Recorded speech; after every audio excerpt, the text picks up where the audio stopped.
with a warning. What is the scariest thing in life?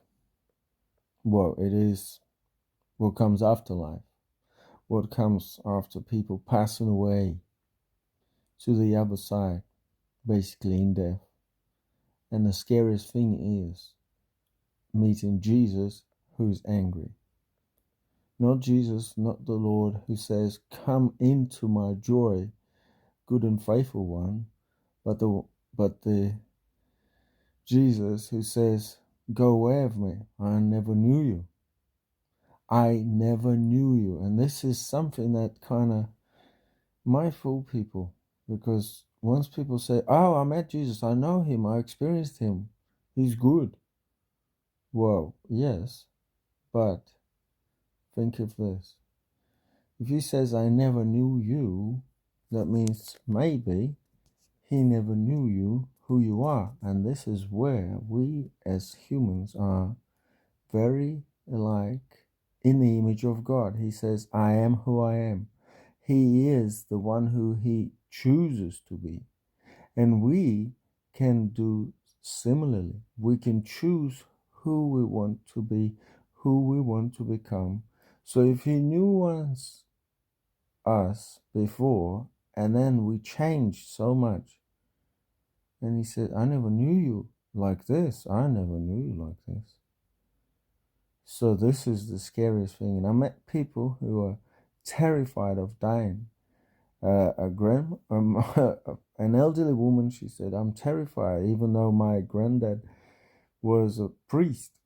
And I said, "You can't come to God before God and say, 'Well, I didn't believe you, I don't believe you.'" That's what it was implying. I mean, I'm sure she was not a firm believer. She wasn't believing. She didn't know what to believe. And you can't say to God, "Oh, my granddad was your priest. Here I am. Count me in." It doesn't help, doesn't it? And that's where the fear of dying is a good thing, because it warns you of something. Fear often is a good thing. It warns us of something we shouldn't do. And this is where it just proves that we are spiritual beings.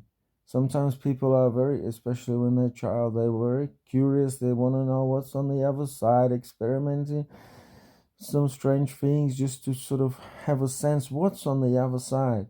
Well, let me tell you my first experience of what's on the other side. Well, it's when my grandmom passed away. That's my first funeral. I don't know, about 10 or something.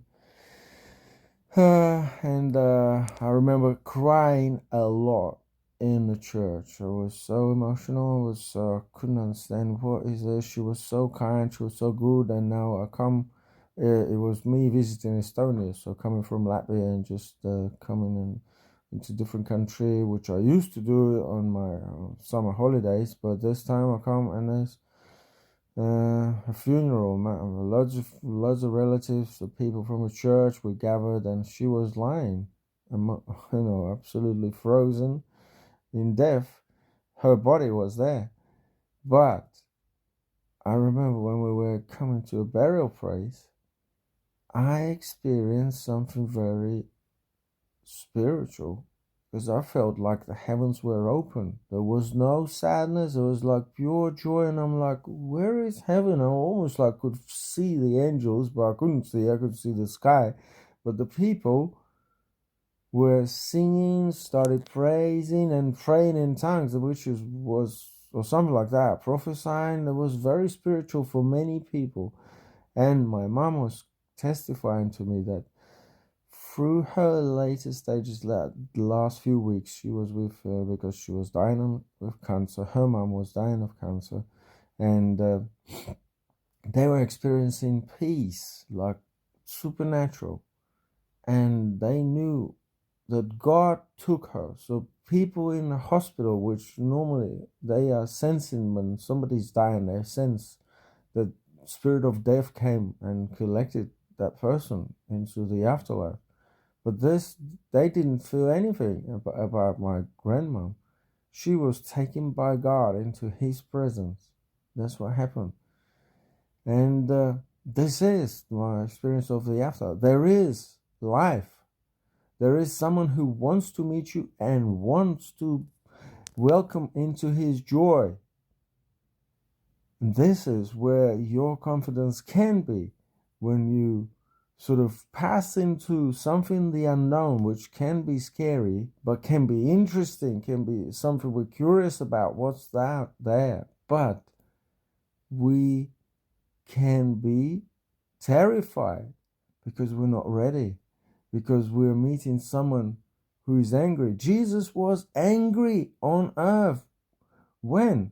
Well, when people were messing about in his, what he called a house of prayer, and they made it into a marketplace. They make it into whatever else, but it's not his. That's when Jesus was angry. And that's the Jesus we don't want to meet. We want to meet Jesus who is kind and forgiving as he is. That's what his deeds shows. He came to reveal himself, to reveal God, to bring us into the presence of the one who loves. And that's why he shed his blood. So please do not be scared, but know your choices make it, it's either you're going to enter his joy or you're going to enter his wrath. God bless you. Have a nice day.